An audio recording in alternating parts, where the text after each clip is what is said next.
The wife who walked out on me during one of the darkest times of my life, when I was hospitalized and needed her most, has resurfaced after 12 long years, seeking my forgiveness. Hi, I'm Jason, 47. I want to share my life incident here to get some advice. This goes back to 12 years ago when I was married to Susan, my first wife.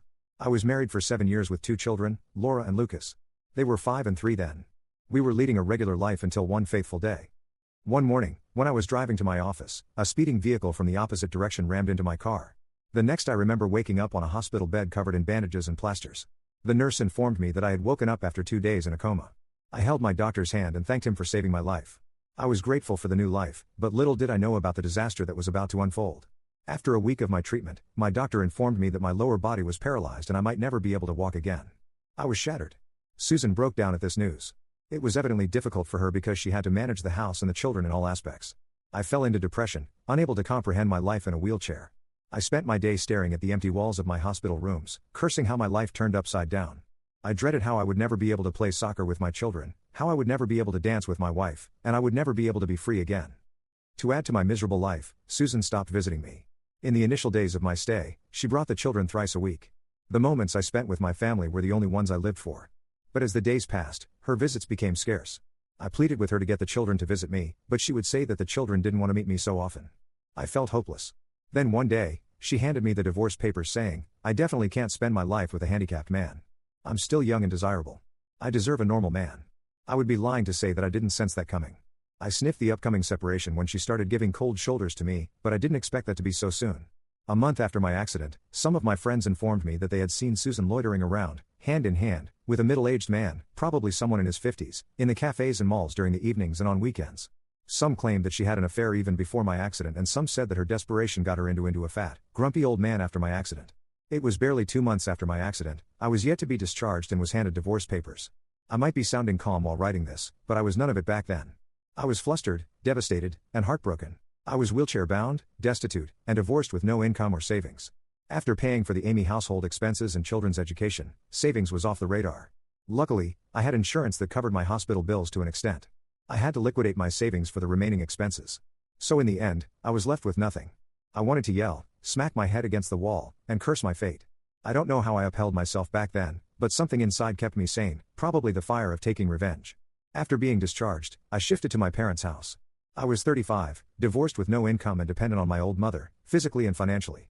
My mother was a florist. She ran a small shop in the suburbs. The little income from the shop and the pension money kept her expenses afloat. With that limited resources, she offered to support me. It was the most troubling feeling for a 35-year-old man to depend on a 62-year-old mother. Soon after my discharge, I went to meet my children. When I reached my house, it was locked. The neighbors told me Susan had shifted to her lover's house with the children. According to my neighbors, Susan's lover was a fat old man who had been divorced thrice but was filthy rich and had no children. Some even labeled Susan a gold digger and cheapster to sleep with a grumpy old man for his fortune. I managed to get the address of her boyfriend and reached his house. When I reached Susan's new home, she didn't let me meet my children, saying that the children had already adjusted to her boyfriend and apparently called him daddy. She said that my sudden appearance would confuse them further. She threatened me with a restraining order when I insisted on meeting my children. I didn't have a penny to spend on a lawyer. I was surviving on my mother's meager income, so I backed off. It was less than 6 months after my accident and only a few months after my divorce. She was already living with a man. I felt disgusted. I asked her how she could abandon me and move on so quickly. Immature, I know. I was a helpless wheelchair-bound father. What else could I do? I pleaded with her for at least one chance to prove my worth. She belittled me, saying that I was a burden in her life. I asked her if she cheated on me before the divorce because our divorce was settled a month ago and she was already living with her lover. She shooed me, saying that it was not my business and that I should never show my ugly face to her. I kept staring at her, contemplating my 7 years of married life with that woman who replaced me with another man in a few months. I left the place with teary eyes. I went back home feeling defeated by the humiliation. I cried like a 5-year-old in front of my mother, who consoled me. She motivated me to take charge of my life. I was clueless about my life. I was directionless. To start with, I joined my mother in her shop. I helped her make bouquets, serve the customers, and clean the shop. Soon I realized that the business had a huge potential to grow, but my mother was too fragile to do it herself. I pulled out my old contacts to secure contracts with event management companies to supply flowers at the events. Gradually, I built a team and took contracts for venue decorations and eventually launched my own event management company. It took me 12 long years to rebuild my life for myself. My mother had my back all these while. She supported me and motivated me to bounce back. A year after my accident, I learned Susan was leaving the city with my children and her lover. I rushed to the house to meet my children, but they had already left by the time I reached. Before that, I tried to reach out to my children multiple times, but Susan insulted me and chased me away every time. Susan had full custody of the children and could decide everything for them. Since I was physically and financially challenged, I could not contest joint custody. I couldn't challenge her restraining order because I was too broke to hire a lawyer, whereas Susan had a wealthy boyfriend, Evan. I didn't know if he was already with her before my accident, and if not, how he suddenly appeared in Susan's life.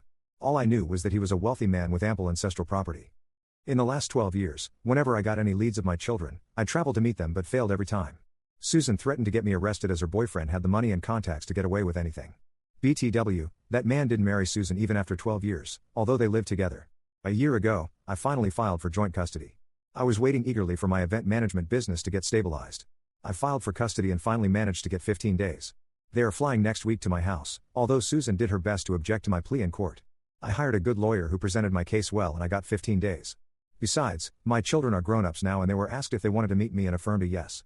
I know I can't compensate for the lost 12 years, but I wish to spend quality time with my children. As the time is nearing, I am feeling nervous and delighted at the same time. They are 17 and 15 now. I know teenagers are demanding these days.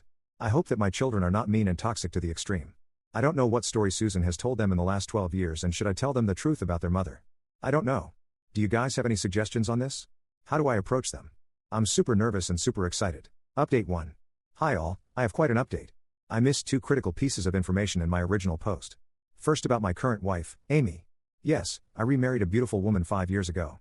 Amy is an interior designer. I met her at an event where she was designing the wedding venue and we were providing the flowers. I was yet to start my own company at that time. It wasn't love at first sight, but we vibed well. We kept meeting for such events in the next few months and became friends. She was a single mother of a 3-year-old daughter. The idea of starting the event management company was hers because she worked for one of the companies for many years and had the contacts and knowledge of the business. I partnered with her to launch the business. We dated for a year before getting married. Now we live as a happy family of 4, Amy, her daughter Mia, my mother, and I. Her daughter was delighted to get a granny and so was my mother. The second information was regarding accident compensation. I was hit by a speeding truck, so ideally I should have been compensated by the logistics company owning the truck.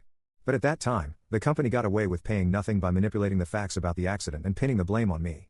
I could not hire a good lawyer back then, so I didn't get a penny. You know how big companies work.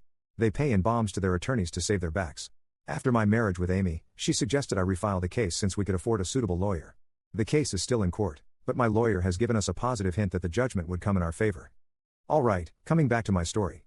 As I mentioned in my original post 3 months ago, my children were supposed to visit me after 12 years of my divorce.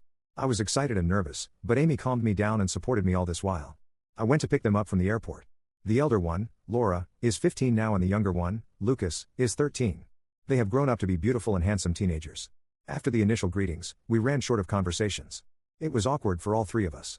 On our way to the house from the airport, I tried to break the ice and ask them about their school life and city. I deliberately skipped the conversation regarding their mother. They too didn't bring her up. The children were unusually silent or maybe looking for an opportunity to plug into their earphones like any other teenager.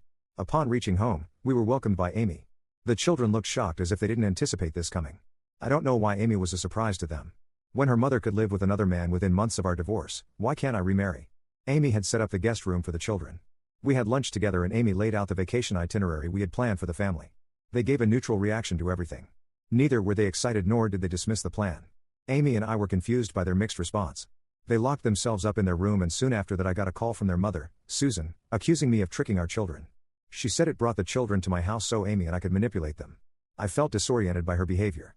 She accused me of hiding the truth about my marriage. I wondered at her accusations. I hung up on her, but she persistently called me. I decided to address the elephant in the room.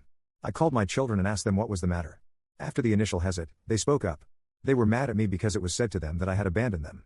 Susan had brainwashed the children against me and had filled their heads with all lies and deceit. I revealed to them the exact truth that it was not Al. Their mother jumped to another man as soon as she got the opportunity. They were kids back then, yet they remember those incidents very well. I told them how Susan disappeared with them to the old man's house and how she had threatened and chased me away whenever I tried to contact them. I showed them the restraining letter and all my rejected pleadings I made to meet them. They were in tears and regretted believing in their mother's lies all these years. My younger son Lucas, admitted that once he tried to reach out to me on social media but Susan caught him.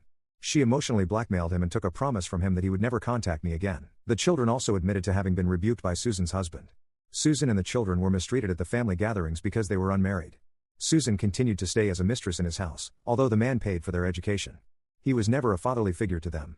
My heart ached as I got to know about my children's adversity. After all the truths came out, we hugged each other and cried our hearts out. We went for a week-long vac in Florida and had a great time together. Laura and Lucas bonded with Amy and Mia, who was turning 8 this year. I couldn't be happier seeing all my family together. My children uploaded our group photos on social media captioning them Happy Family. As soon as Susan saw those photographs, she called them up and berated them for their foolish behavior. She blamed them for betraying her by bonding with us. She texted me threatening that she would not let me meet my children further if I did anything to turn them against her. I laughed at her hollow threats and continued with our vacations. After returning from the vacation, my children met with my relatives.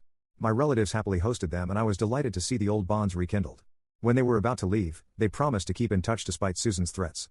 They said that they felt suffocated to live in that house and they would move back with me once they completed high school. I hugged them and bid goodbye. After going back, they confronted Susan about her evilness, but she turned the table around me accusing me of manipulating them against her. It's been a few months since they returned, but we talk regularly. I hope to have them back with me. I'll update you if anything develops. Thanks a lot. Update 2. Hey all, I know it's been a long time since I have updated. There's been a lot of drama in the last 6 months after my first meeting with my children. 3 months ago, the impending court case with the logistic company got settled. Guess what? I got hefty compensation not only for the accident but for the injustices in the first trial. I'm not sure if I mentioned this in the initial trial. The logistics company whose truck rammed into my car manipulated the case and pinned the blame on me for the accident. Hence I was not compensated at all. I appealed it again at my wife's suggestion and won this time. I gave the news to my children and they were equally elated. They wanted to meet me and I promised to have them back with me permanently. A month later, Susan showed up at my office. She held my hand and asked me for forgiveness. I was taken aback at her sudden sight. She admitted that after my accident she turned desperate. She found an old man who wanted a sugar baby. I didn't know about all these terms until I googled it on that day. The man had a few horrible experiences with a younger woman who ran away with his money after a few months, so he decided to settle with a not-so-young sugar girl, Susan, who was 32 back then. Susan had 2 children which served as a guarantee of her loyalty. The man had stated clearly that he would not marry her and instead keep her as the mistress because he didn't want to share the inheritance with my children. Susan agreed to his terms because he promised to feed and fund their education. I asked her why she didn't get a job. She said she had never worked and was unsure if she could earn a similar lifestyle which her lover gave her for free. She kept saying that she did everything to protect the children's future. She stood on her ground saying that children would have grown in poverty if she didn't take that step. I got so annoyed at her nagging that I yelled at her saying she could have at least given me a chance to bounce back if she was so concerned about our children's future. She should have discussed that with me instead of jumping to conclusions and deserting me without any heads up. I clarified that I had moved on and her pleadings didn't matter. She recounted all those happy moments we shared like our wedding day, the birth of our 2 children, etc. I shrugged her off saying I was a different person now and all those memories had faded away. They didn't mean anything to me. She crossed her lane by saying she and my children were my original family, not Amy and Mia. She said that Mia was not my daughter and that I could never have a proper family with Amy and Mia. I felt disgusted at her cruel mind. She insisted that I'd take her back so the real family could reunite. I made her clear that I love Amy and Mia and they are my real family and not her. She refused to leave my office creating a scene. She left only when I threatened her with the police. I went back home and narrated this to my mother and Amy. Amy was naturally distressed by this but she is a mature woman and didn't make a deal out of it. My mother said that she never liked Susan because of her selfishness. Mom even said that Susan had returned to me only because of the money I had received after the court settled. That woman is indeed a gold digger. When my children learned about their mother's behavior, they berated her and told her to stay in her lane. I'm not sure how her sugar daddy got to know about this incident and he had threatened to throw her away if she tried to reach out to me next time. I couldn't be more thankful to him. The latest update is that my children are moving in with me this month. They would stay with us briefly before I put them in a nearby college. They wanted to enjoy their college life and stay at a hostel. I believe we should remain connected but at the same time give ourselves some space to know each other. The children have abandoned Susan and in the end she is left with nothing but her sugar daddy. I hope she gets to enjoy the sugar until it turns sour. Ha ha.